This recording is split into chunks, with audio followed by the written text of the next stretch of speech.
Hello, everybody. Welcome to the Hearts to Mom podcast. I'm Lauren Rose, and today we're talking about advocating for our children with their doctors.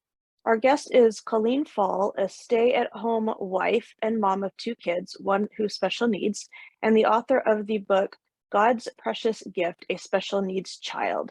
Thank you for coming on, Colleen. Thank you so much, Lauren, for having me. It's great to be here. Thanks. So you've got a story here, so why don't you walk us through your journey of trying to get diagnoses for your daughter from doctors, like what was going on, what were some of the responses you were receiving? Sure. Yeah, no. So for some context for your audience, when my daughter was born, so I have two children and she is my second born, and my kids were born 17 months apart. So they're very close in age and they're both still toddlers. So this is very relatively recent for us.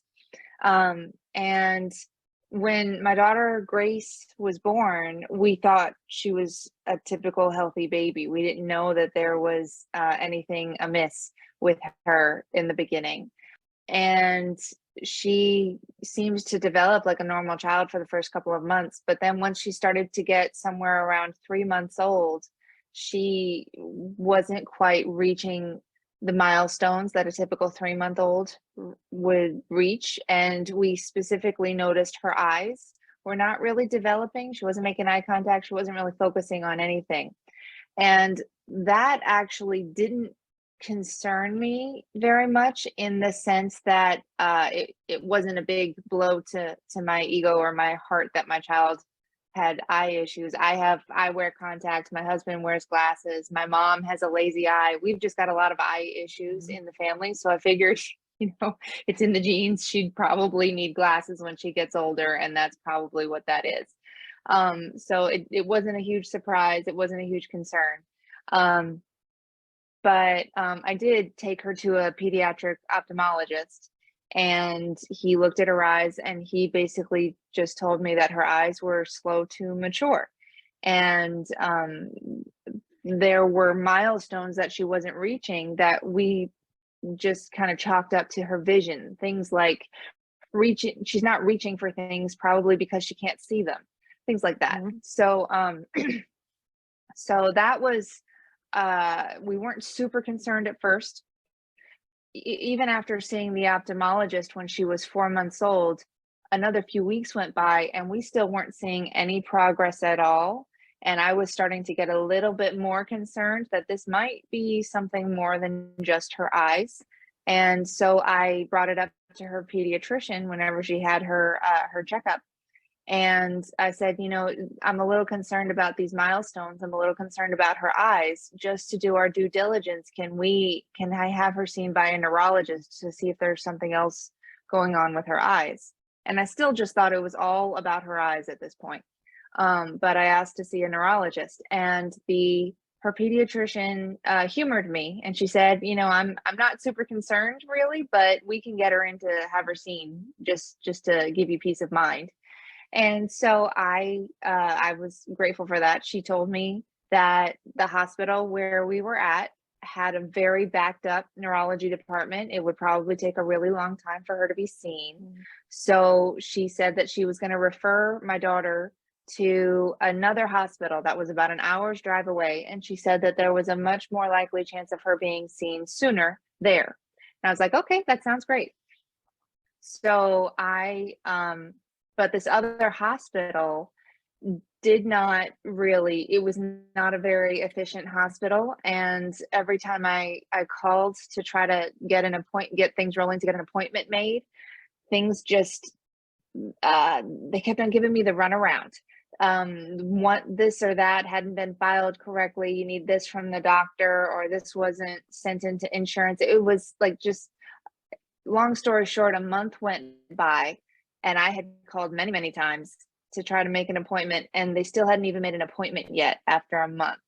So I was very, at this point, frustrated with this other hospital. And so she still didn't have an appointment to see a neurologist.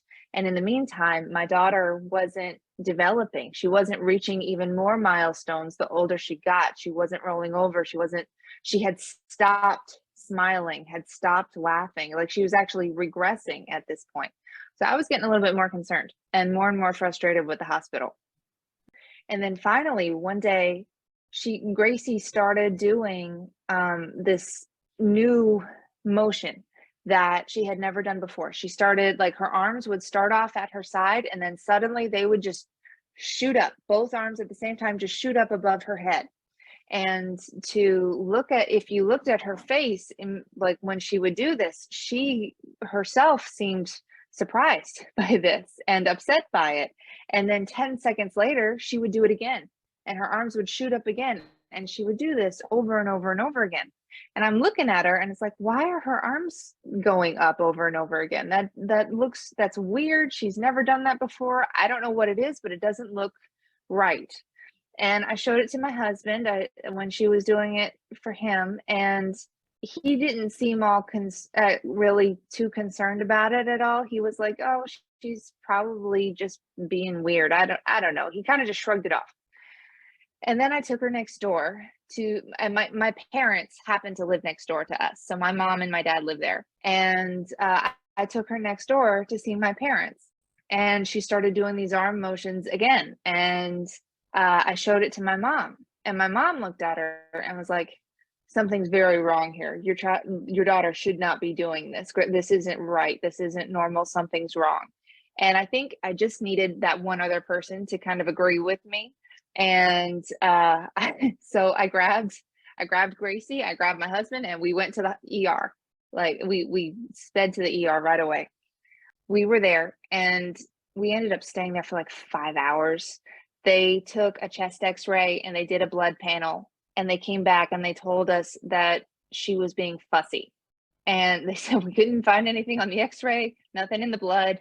We can't find anything wrong. Go home. She's fine. She's just being fussy." This was after they had seen her doing these arm motions or seen a video of it. They had heard her crying. They had heard what I was explaining to them, that this was not normal for her. And I was very concerned. And they did not find anything to be too concerning for them. And at the same time, even though I was still like, they haven't explained anything. All this stuff that isn't normal that's going on, they haven't explained anything. They think she's just being fussy, but I came here because I knew this wasn't her just being fussy. But at the same time, we had been there for 5 hours. My daughter was asleep. She was finally quiet, and I was exhausted. And I wanted to believe that my baby was okay. I didn't know what was wrong, but I wanted to believe she was okay. So when the doctor came to me and said, "She's fine, she's fussy, go home, relax, take your daughter home," I wanted to believe it. And I actually was a little relieved when they said it. And I was like, okay, I will happily wear the overreactive mom hat. I'm okay with that as long as it means my daughter's okay. So we took her home that night. And I slept that night, kind of just feeling a little relieved that, okay, she's fine. The doctor says she's fine. And then the next day, I started getting on the phone with some friends of mine, just kind of, chatting it up with some girls over text, telling them, "Oh, we went to the ER last night," kind of just chatting up. And I was explaining and describing to them these arm motions that my daughter had been doing. These arm motions, the arms are going up over her head every few seconds. And a friend of mine, her name is Bess, a friend of mine sent me a video of another child, another infant, doing these exact same arm motions. And the title of the video was "An Infant Child with Infantile Spasms." And I didn't know what infantile spasms were. I didn't know what that was. I had never heard of that before. So I very quickly got onto Google and Googled, like, this kid was doing exactly what my daughter was doing. So I Googled infantile spasms, and 5 minutes on a Google search told me enough to know that infantile spasms is a rare form of epilepsy. It's serious, it's dangerous, and it needs to be treated immediately. And the only way to really diagnose it is with an EEG. So armed with that information, I immediately, like really on a dime, kind of just, I got very, very scared and very concerned. And I got on the phone with her pediatrician's office. And I told him, I think my daughter is having infantile spasms. She needs an EEG today. And they were kind of just like, dismissive or thinking that I was probably overreacting. It's just like, okay, well, for an EEG, you've already got a referral to a neurologist on file. Why don't we just keep the appointment at the other hospital? And I said, you don't understand. We don't even have an appointment at the other hospital. They've been giving me a runaround for the last month. We're not going there. I want to have her seen here, and I want to see her today. And they put me on hold. And they came back a couple of minutes later and they said, okay, Ms. Faul, if you want to have your daughter seen here, we can put her on the calendar, but the closest appointment that we have available is a month from now. Wow. And at that point, I was like, okay, and I said to her, I'm pretty sure this is like a direct quote. I said, darling, I hear what you're saying and I understand what you're saying. Now I need you to hear and understand me. My daughter needs an EEG today. And I kept on saying that today. And I had never been this forceful with medical professionals before. I had never been this adamant that they were wrong and I was right. That was a totally new experience for me. But I put my foot down and I said, you need to see her today. And they put me on hold again. And a few minutes later, they came back and finally they were like, okay, Ms. Faul, we can schedule her for an emergency EEG tomorrow. Are you okay with waiting till tomorrow? And I said, okay, we will wait that long. We will see her tomorrow. So that gave me about 24 hours to really spend time on the internet looking up what infantile spasms was. And that gave me about 24 hours to really freak out because everything I was learning about infantile spasms was terrifying.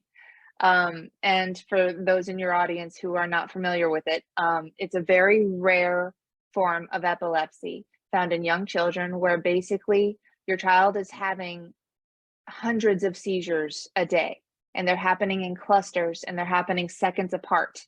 So my daughter was basically having hundreds of tiny little seizures over and over and over again. And that's what was causing her arms to shoot up, is because she was having seizures. And there are very serious implications with infantile spasms. There's a range of severity of, it kind of just depends on how early you catch it. But people can be very severely affected by this and have mental retardation and cognitive impairments and developmental delays and all kinds of stuff. There's a very, very serious things that come with this.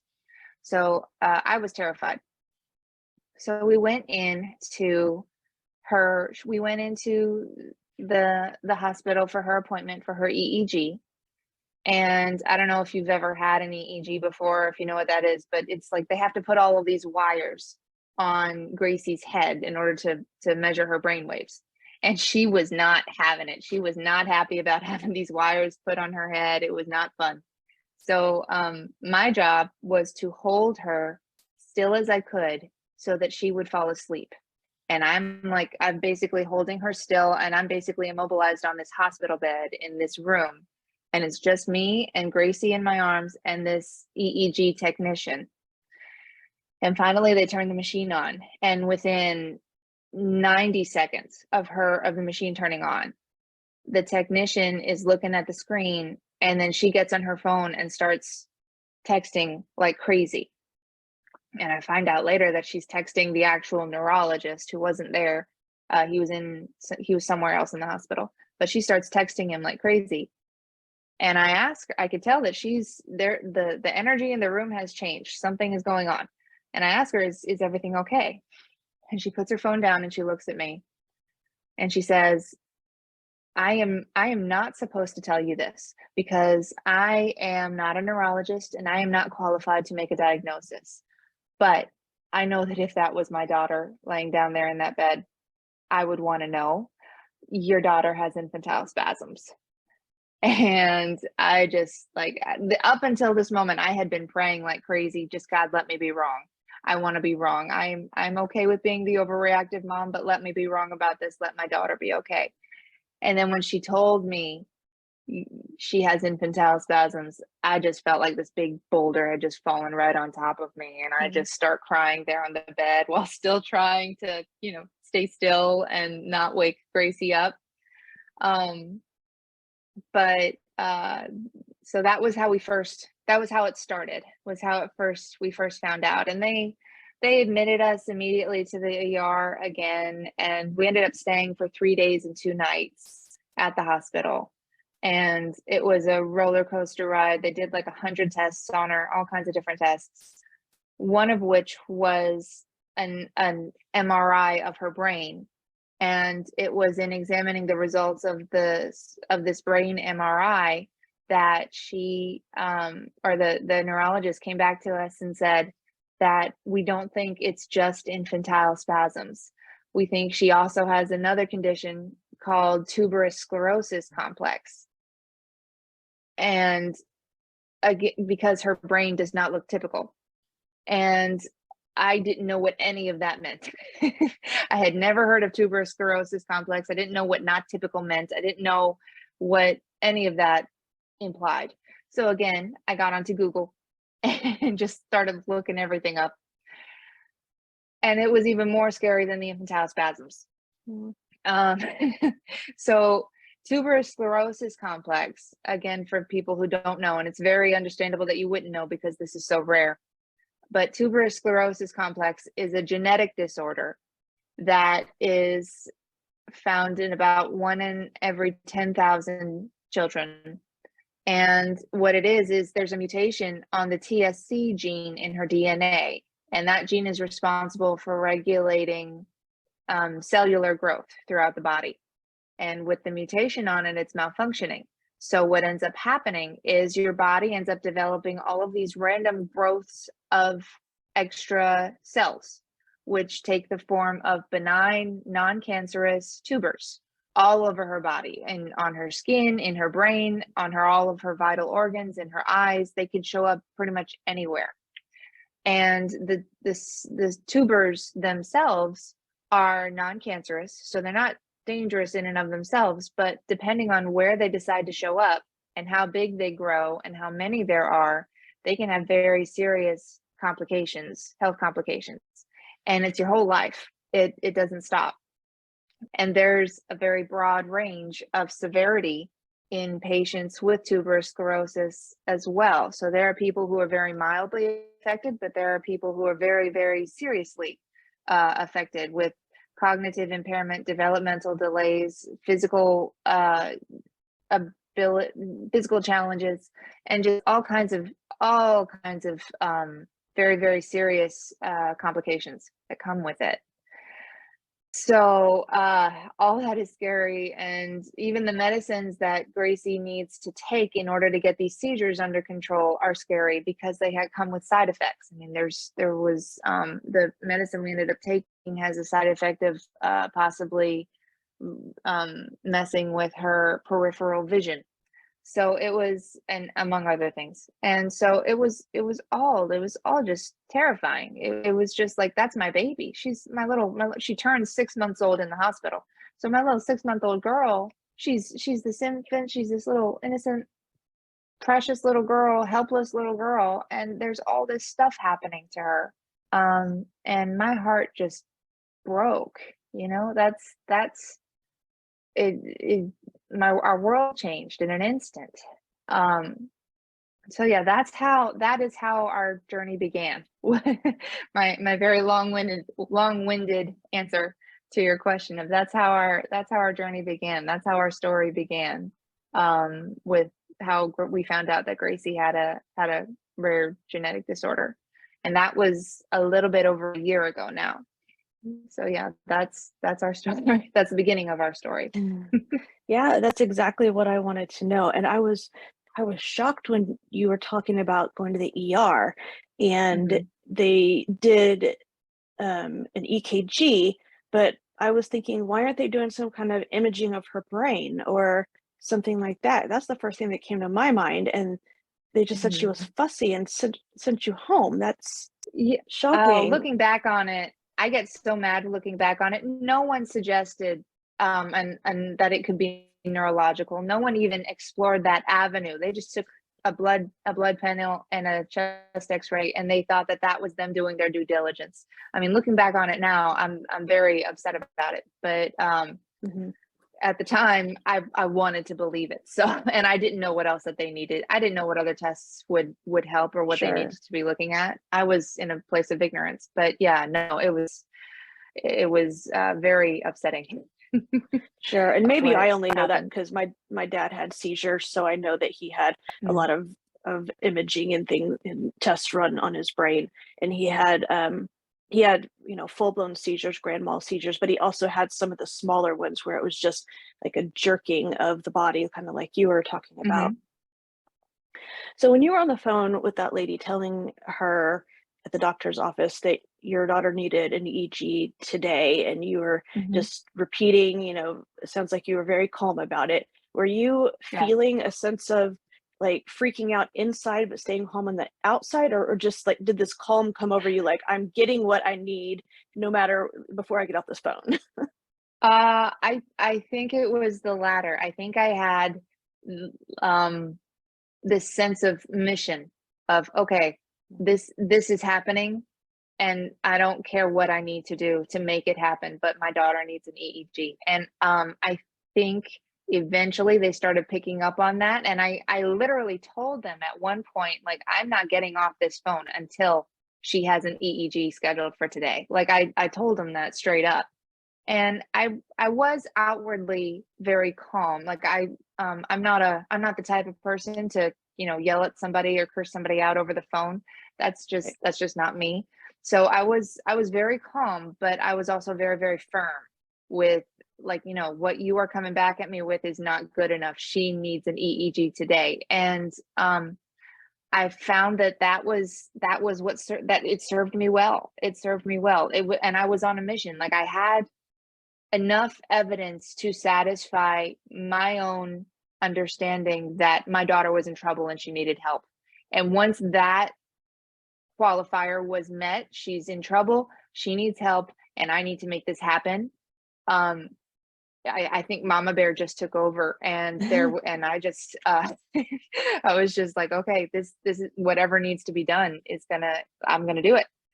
I was at the point where at one point while they had me on hold, I was like, okay, if they don't schedule her, we're just showing up at the hospital and not leaving until they give her an EEG. Yep. I was at that point.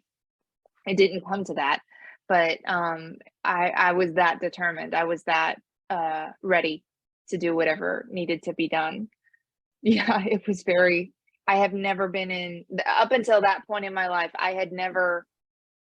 That type of need had never been asked of me. That was new. That was an entirely different thing. And I almost surprised myself with how ready I was to rise to that challenge. Because I think if it had been me having seizures, if I was advocating for myself, I don't think I would have nearly been as determined or as um, strong willed about it. But because it was my daughter, my 5-month-old daughter, uh, like again, Mama Bear came out. There was nothing I wasn't going to do to make sure she got what she needed. Now, looking back on it, I have learned that I need to be that way for myself Yeah. as well. But my initiation was for my daughter, and that was the motivation I needed. I'm the same way. I'm terrible at standing up for myself Mhm, and getting what I need. I mean, not just from doctors, but in generally in life, I'll put my own needs to the side just to make other people happy. But yeah, when I had a baby, the mama mhm, bear started coming out a little bit. Like maybe I won't do this for mhm, myself, but I'll do this for my child. I will mhm. step out of my comfort zone and get what my child needs. It hasn't been as dire as of an extent as you've had to deal with, but just in general life things, yeah, mama bear will come out. And Mhm. so how's Gracie doing now? What's happened Uh, since then? well, it's been about a year, a little bit over a year since all of that, madness took place. And in the year since, it's been a parade of therapies. Basically, we've been going to therapies like crazy. And actually, just this past week, this past Friday, we took her to Texas Children's Hospital to be evaluated for autism at the Myers Center there, and they ended up diagnosing her with autism. So on top of all that, she's also been diagnosed as autistic. And a surprise. So just just so your audience knows, the hospital that we were at in the city where we live, they didn't have a lot of doctors who knew much about tuberous sclerosis complex. It's a very rare condition. But 4 hours away from us at Texas Children's Hospital, they have a tuberous sclerosis clinic there, and it's one of the top ones in the country. So now every, I don't know, 3-4 months, we end up making a trip to Houston for her to go and see doctors there. And so that has become our life as we go. She gets therapy every week here at our local hospital for things like speech, and because she has been very slow to develop her speech skills, and she goes for feeding therapy because she's 21 months old now and she's still 100% bottle fed. She refuses to eat solid foods. And she was going for physical therapy because she was slow to develop physically, but she's actually come back with a vengeance on the physical things. She is moving like crazy now. So that's a very good thing. And I'd almost wish she would slow down because she's climbing on everything now. She's just looking for that sensory input. She wants to hang on things. She wants to climb up things. She wants to jump on things. So she's everywhere.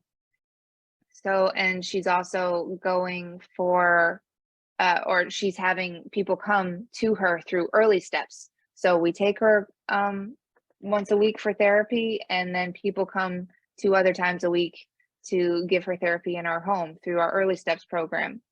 So she's been receiving a ton of support, which has been wonderful. And she is making some progress in speech. We're kind of stalled right now in feeding. She's just not interested in feeding. And she just got diagnosed as autistic. We actually had a curveball thrown at us on this visit this last week, where we took her to see a nephrologist for the first time. And for those who don't know, a nephrologist is a kidney doctor. And he took a look at an MRI that was done of her abdomen and looked at her kidneys. And now he suspects that she may have a second genetic disorder called polycystic kidney disease. And it's basically, that was another surprise to us. We didn't know that was coming. And basically what it is it's a genetic disorder, like the TSC gene and the PKD gene are right next to each other. So this mutation that took place is kind of crossing over, I think, into both genes. But it's where your body grows these many fluid-filled cysts that grow on the outside of your kidneys. And they cause a lot of health issues. They can cause, high blood pressure and lead to kidney failure. And the nephrologist we spoke to said that the only real treatment that they have is to eventually, when there get to be enough cysts on her kidneys to that it's affecting kidney function, they'll have to surgically go in and try to remove as many as they can. And any kind of surgery on that little girl is scary. So that was all a surprise to us that just a week ago. So we are dealing with that and trying to get her tested to see if she actually does have PKD. And we have to do like another ultrasound, and they want to do a DNA test and some things to confirm it. But right now it's strongly suspected that she has it because she's got almost 24 cysts on her kidneys. Wow. So they're all over the place. So yeah, it's or over a dozen. I shouldn't say 24. It's at least over a dozen cysts on her kidneys. So that's what we're dealing with right now. that's our journey right now. And it never stops. And we are in this for the long haul. It's a marathon, not a sprint, for sure. I'm just curious, what's her demeanor like? Is she, affected, like, her happiness with all these tests and difficulties and things, or is she just like a normal kid? Oh man, that has been the hugest blessing in all of this is Gracie is the happiest little girl. I mean, since we have, praise God, we've been able to get her seizures under control with medicine. And it was like as soon as the seizures stopped, her personality came back like a boomerang. It just whipped back, and all of a sudden she was happy, she was laughing, she started interacting with us a little bit, or way more than she had before. She even makes eye contact now. And I mean, she's definitely autistic. She's got a very strong personality of her own, and she'll interact with you when she wants to interact with you. But at the same time, she's happy. She's a joy, and she's funny. And and when we go to see doctors, I mean, she doesn't know it's not normal for kids to go to therapy four Yeah. times a week. She's that's just her life. So she's content with it. She does not like going to the hospitals, the long drive, and usually there's uncomfortable tests involved that she has to endure. So she's not happy when we go to Texas Children's. But in general, Mhm. she has a really great relationship with her therapists, and she's a happy little girl. And thank goodness for that, because leading up to all of this, she was, I mean, I almost hate to say it, she was a really fussy baby. She really was just a really high maintenance, fussy infant leading up to her getting diagnoses. And I look back on it now, and it's obvious. Well, poor thing, she was having seizures. She was in pain. Mhm. No wonder she was a fussy baby. And since we've gotten her medicine, she has like just transformed personality wise. And I'm so thankful for that. We've been very blessed in that way to have a happy daughter. And I hope she continues on that trend. No, that's awesome. That's amazing. I'm Mhm. glad to hear that. What kinds of things have you learned from all of these experiences? Oh man. Many things. I have learned, I think the first thing that I have learned is how to advocate for my daughter. I've learned that if I don't stand up for my little girl, who will? And Yep. I've also learned that, I mean, up until this first experience that I told you about with the ER doctors and everything, I was in a mindset where I was content to follow the doctor's lead. I was in a mindset where I was thinking these doctors went to school for years and years. They know about this stuff. They know way more than I do. So they're the experts. So whatever they say must be the right thing to do. And I was willing to follow that train of thought and just do whatever the doctors recommended.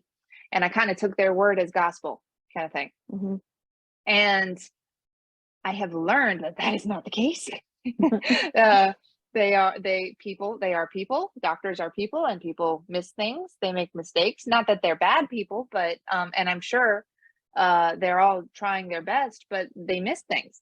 And I have learned that as a parent, I'm a very faithful person, so I'm going to bring God into this. Like I have learned that God gives parents a very special grace. I have learned that I'm not crazy. And what I mean by that is when I notice something, there is no one on this earth who is more of an expert about my child than me. God gives parents a grace to see things and notice things about their kids that no one else sees. So when I see something about my child that is hitting me as kind of off or something is wrong, and then I show it to other people who just look and see, and they don't see anything to be concerned about, It's not that I'm crazy and seeing things that aren't there. It's that I am the only person with the ability and the context to be able to look at my child and recognize things that no one else is able to recognize. And so I'm not crazy. It's that I have a special ability. That is my superpower right now. That is the superpower of every mom and every dad out there. I can see things that no one else can't. It's not that I'm seeing things that aren't there. It's that I can see things that no one else can't. When it comes to my babies, both of them. And that is something that I have learned. And that has been very empowering for me, because I think moms need to hear that. I think especially first-time moms, or moms who have just been thrown into this storm of a difficult diagnosis for their child. This is something that you need to hear and be empowered by. You have this superpower. I mean, yes, you're surrounded by doctors, but you're the one who is the biggest and most relevant expert in the room, because you are an expert on your child. And that has been very empowering and very useful for me in my own mindset. I have continued to grow and care for my daughter and learn to advocate for her. And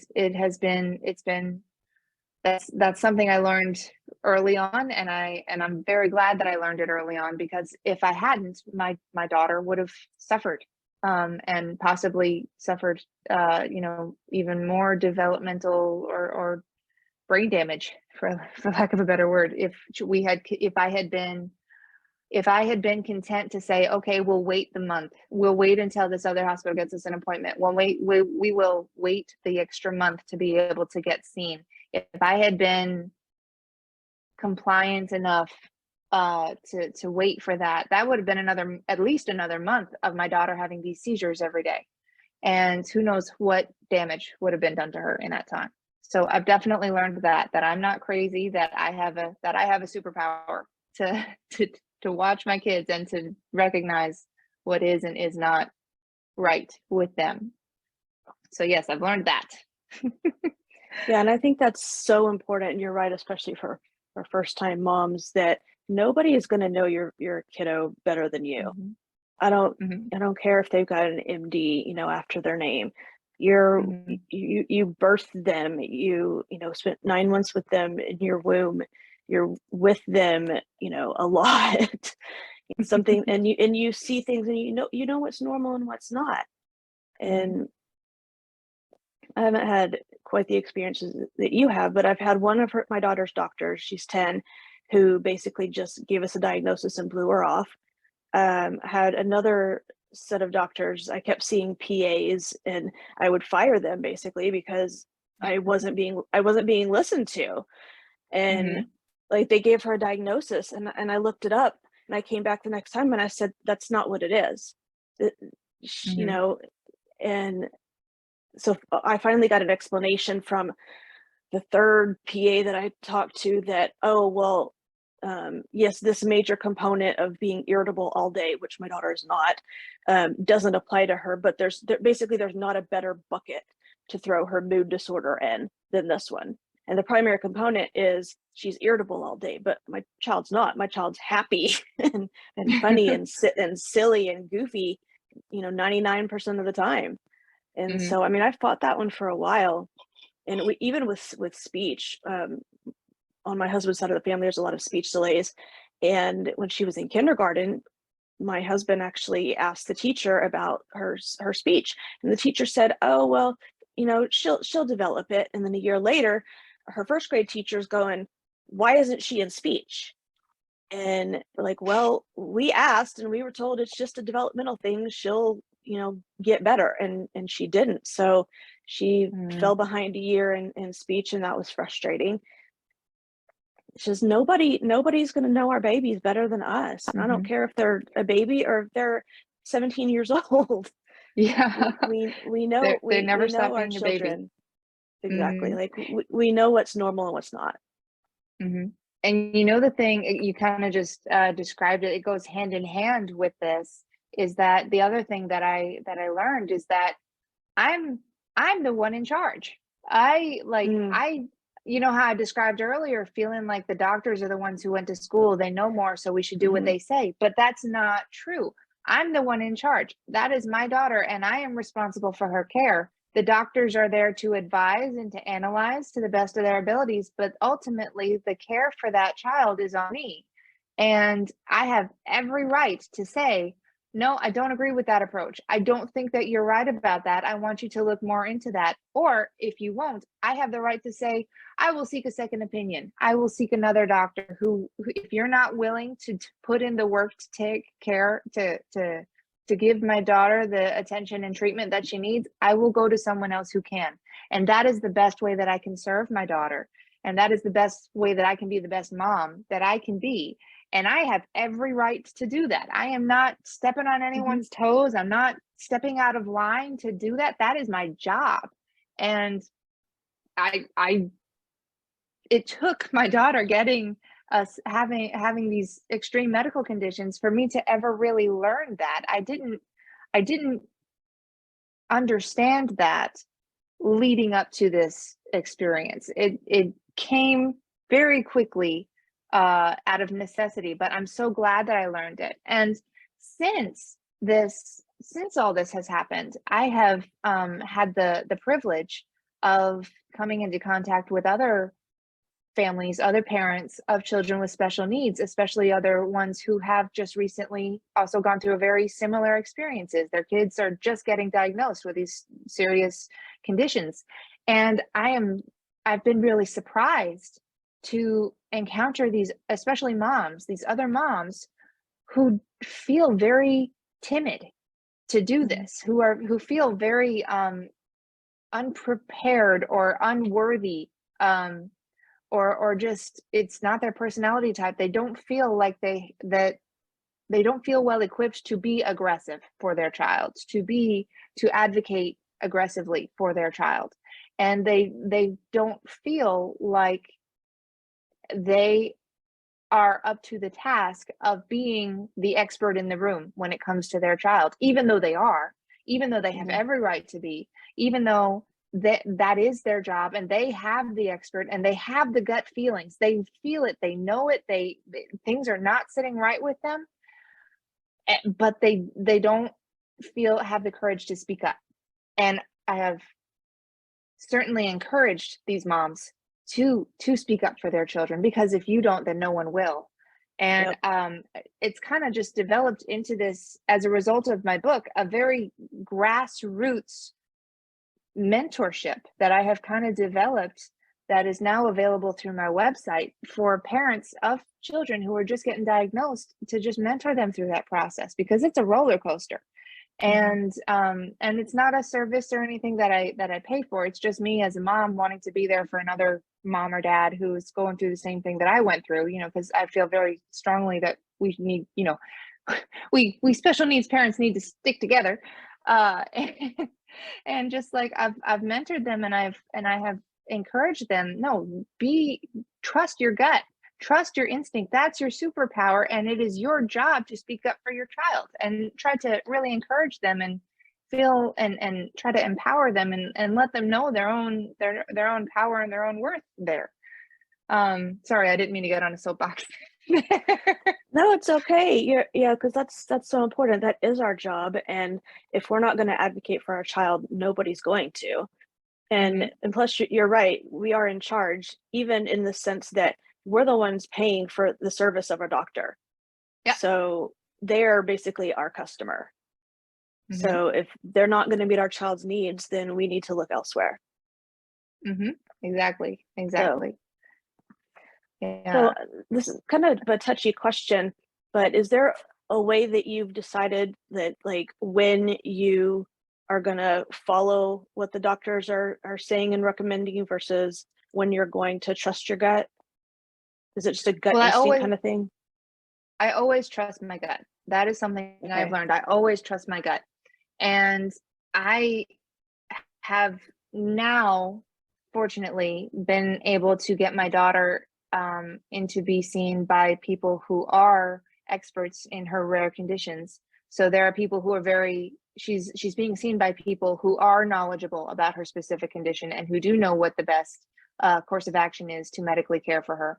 But I do I always first trust my gut. And the thing is, never underestimate a mom. Never Yeah. underestimate a mom with access to Google, because I No. I have spent so much time researching my daughter's conditions, researching everything, every little minute detail about her health and things to look out for, and treatments that are available. And I think if I were to be in the presence of someone who wasn't a specific expert on her condition, I think I would have more medical knowledge than they would. Yeah. So, so, and like, that's just motivation of love there. I'm researching because I don't want to miss something again. I don't want my daughter to have a seizure that I don't recognize, or a symptom that I don't recognize, that could be serious and could cause her to suffer more damage. So I want to be prepared, and that's me. That's my personality, and I think that that is a motivation that every mom has. So as far as like, I don't have a system in place of when I trust the doctors and when I don't. I always Yeah. trust my gut, and I always make sure that I ask questions. I always, and it's kind of almost a strategy to see how the doctor, how to kind of see how up to snuff the doctor is at the Mm. moment, like to see if, like, well, they're recommending this approach, and I will try to ask them, well, what are the side effects? What are the alternatives? What are the how successful has this approach been? What studies have been done? And I try to ask them questions, and I don't ever just take their word for it on, we should do this. Okay. I always ask questions now. That is now my strategy of, I always ask the doctor secondary questions to make sure that they're not just in rinse and repeat mode. They're not just in a Mhm. routine of, this is what I recommend to patients who have this. Like, I want to make sure that they know. And if they are not prepared to answer those questions adequately, then I say, okay, well, I would like you to research those, please. And I would like you to come back and give me answers, and we're not moving forward until you do. And that is your right to say. Or if the doctor is, I have not experienced this myself. I haven't had a doctor who has said, okay, that's unreasonable or anything like that. But I am perfectly prepared to say, or we will seek a second opinion elsewhere. I have no Mhm. problem saying that now. Um, so that's my strategy there, is to ask questions to see exactly what state of mind the doctor is in, or and how prepared the doctor is.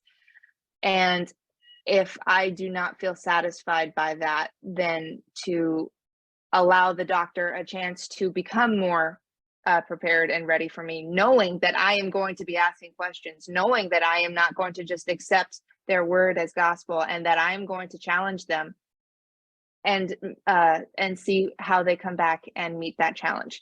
And if I'm not satisfied with that, then I go to a new doctor. That's my strategy. And that's great. We should all be asking questions of our doctors, Hmm. our own doctors, our children's doctors. That's important. I agree Well, with thank that. you so much. Thank you so much for coming on. It's been so Oh, interesting thank you. to hear, and I hope you've encouraged some mother to, advocate for her child and just stand up and be a little bit more assertive. Oh, I hope so too. I hope so too. That would be wonderful to just, I very much hope, for the sake of the moms and the children that they are mothers too, that is a good effect of this podcast, that someone hears it. So, where can we find your book? Where can we find your website? Yeah, no, okay. So, my book can be found, it is on Amazon, but it is also, if you want to support the author more, I definitely get more royalties if you buy it through my website, which is www.godspreciousgift.com. And my book is actually a children's book. It's called God's Precious Gift, A Special Needs Child. And it is a faith-based book all about God's love for children with special needs, and God's grace that he gives to their parents, and how every child, no matter their medical complexity or neurodivergence, whatever unique situation a child is, what a parents find that their child has, every child is a deliberate, intentional gift, deliberate gift from God, given specifically to those parents. And it drives home the message how deeply and incredibly loved these children are, both by God and by their parents, and that they're not mistakes, but that they are an avenue of grace and for parents and everyone around them. And it's a beautiful book. I got the idea for it kind of an answer to my own prayer when I was dealing with the aftershock of my daughter's diagnosis. And I think it's a very honest book that speaks to the heart of a parent. I mean, it's a children's book. Children will get it too. Children love this book, but parents will get it too. It's just as much for the parents. So again, I'm sorry, God's Precious Gift, A Special Needs Child is the title of the book. You can get it at godspreciousgift.com or Amazon. And I would love it if you followed me on Instagram at Colleen Faul. And you can also find me on Facebook at Colleen Faul Author on my Facebook page. And I will have all those links in the show notes to keep it easy. And make sure that you subscribe to this podcast so you don't miss any health, parenting, or life advice. For my freebie, 30 ways to relieve pain without taking a pill, go to hurtstomom.com/tips or at hurtstomom on Instagram. If you have any comments, suggestions, or like to be on this podcast, please email me at ithurtstomom@gmail.com. I wish you all a blessed and pain-free day. Bye. Bye.